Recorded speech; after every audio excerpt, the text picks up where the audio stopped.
बच्चों, अब आते हैं रासायनिक गुणों पर। ऑक्सीजन के रासायनिक गुणों को समझने के लिए सबसे पहले हम इसकी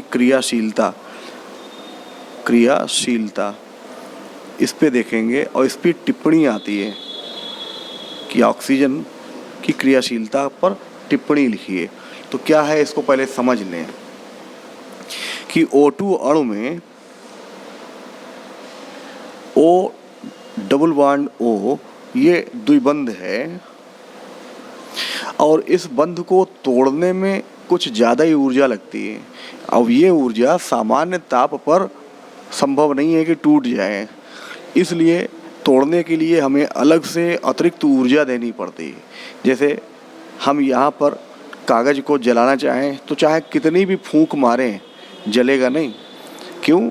क्योंकि ऑक्सीजन को जो बंध है उसको तोड़ने के लिए हमें लगभग 172 किलो कैलोरी के आसपास ऊर्जा देनी पड़ेगी। अब वो हमारे फूंकने से चाहे कितनी ऑक्सीजन इस पे आ जाए जलेगा नहीं। तो हमें ऑक्सीजन के बंध को तोड़ने के लिए कम से कम माचिस की तीली जलानी पड़ेगी और जब वो जलाते हैं तो इतना टेम्परेचर उत्पन्न होता है कि वहाँ पर बंध टूट जाता है और ये बंध टूटने के बाद ही ये कागज़ जल पाएगा। ठीक है, तो समझ में आ गया। तो इसकी बंध की जो वियोजन ऊर्जा है वो लगभग 171.4 किलो कैलोरी प्रति मोल होती है। जब हम इसके बराबर ऊर्जा देते हैं तब यह बंध टूटता है और तभी ऑक्सीजन की क्रिया होती है। ये धातुओं और अधातुओं के साथ हम जब बाहर से ऊष्मा देते हैं तभी क्रिया प्रारंभ होगी और एक बार ही ऊष्मा देनी है, क्योंकि इसकी क्रिया हमेशा ऊष्मा छेपी होती है, ऊष्मा निकलती रहती है और जो निकलने वाली ऊष्मा है वो आगे क्रिया को बढ़ाती रहती है। तो समझ में आ गया इतना क्रियाशीलता। वैसे तो ऑक्सीजन कम क्रियाशील है, लेकिन इसकी क्रिया को प्रारंभ करने के लिए हमें मिनिमम इतनी ऊर्जा देनी ही पड़ेगी। अब आते हैं क्रियाओं पर। पहली है H2 से क्रिया। हाइड्रोजन से क्रिया सबको मालूम है, पानी बनाना है 2H2 + O2, इससे बन जाएगा 2H2O। क्रिया में तो बहुत आसान है, लेकिन ये सदियां लगती हैं पानी बनने में। दूसरा नाइट्रोजन N2 से क्रिया। अब यहाँ क्रिया में तो हमने बहुत आसानी से कर दिया, लेकिन ये क्रिया भी इतनी आसान नहीं है। ये क्रिया भी बहुत मुश्किल से होती है, क्योंकि नाइट्रोजन में ट्रिपल बॉन्ड है, ऑक्सीजन में डबल बॉन्ड है और जैसे जैसे बंधों की संख्या बढ़ती है अणुओं की क्रियाशीलता घटती जाती है। नाइट्रोजन तो इतना कम क्रियाशील है कि वायुमंडल में 78% तक मौजूद है और फिर भी क्रिया नहीं करता है। समझ गए?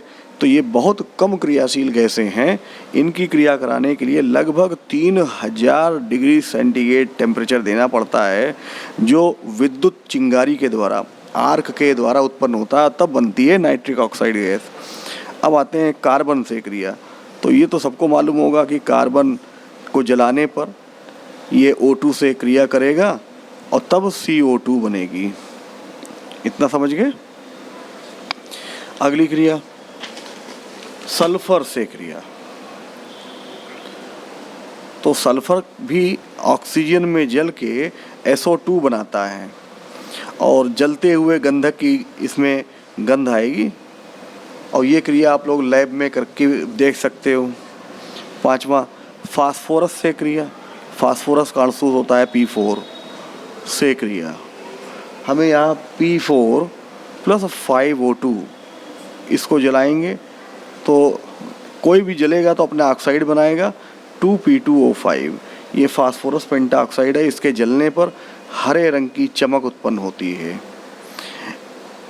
इसी गुण के कारण इसका प्रयोग माचिस बनाने में, आतिशबाजी बनाने में किया जाता है, फास्फोरस का प्रयोग। अब आते हैं धातुओं से क्रिया।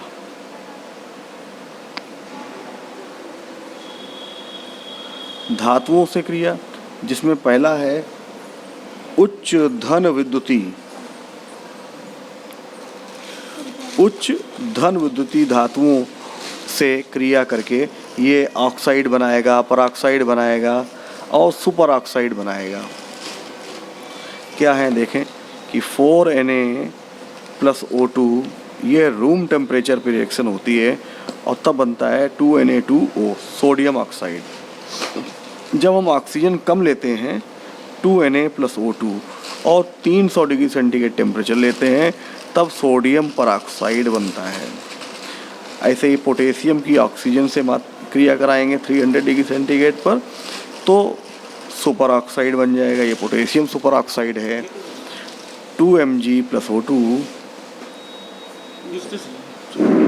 इसको जलाने पर 2MgO ये बन जाएगा मैग्नीशियम ऑक्साइड, मैग्नीशिया कहेंगे इसे। ऐसे ही 4Fe+3O2 इनको जलाएंगे तो 2Fe2O3 बन जाएगा। 4Al+3O2 इनको जलाने पर 2Al2O3 एल्यूमिना बन जाएगा। क्लियर हो गया। अब आते हैं, ये 6 नंबर की थी और इसमें बी होगी SO2 से क्रिया। और हम SO2 से क्रिया कराएं कि 2SO2+O2 ये प्लेटिनम और 500 डिग्री सेंटीग्रेड टेम्परेचर पर क्रिया होगी तो बनेगा 2SO3। ऐसे ही अमोनिया NH3 से क्रिया कराएं तो 4NH3 ये क्रिया आप लोग पढ़ भी चुके हो ऑस्टवर्ल्ड में, +5O2 ये प्लेटिनम और 800 डिग्री सेंटीग्रेड पर रिएक्शन होती है तब यहाँ 12H ये निकलते हैं और 6O यानी 6H2O बनता है +4NO नाइट्रिक ऑक्साइड बनती है। इसके बाद है हाइड्रोकार्बनों से क्रिया। हाइड्रोकार्बनों से क्रिया, हाइड्रोकार्बन में कौन होते हैं? एथेन, मीथेन, यही तो होते हैं। तो हम मीथेन ले लेते हैं CH4+O2, C से बनता है CO2, H4 है तो बनेगा 2H2O। ऑक्सीजन 2 2 4 है यहाँ पर तो यहाँ लगा देंगे 2O2 हो गया। ऐसे ही एथेन ले लो C2H6+O2, 2 कार्बन यहाँ पर 2 अणु लेना पड़ेगा तो ये 4 कार्बन 4CO2 और ये 6H2O।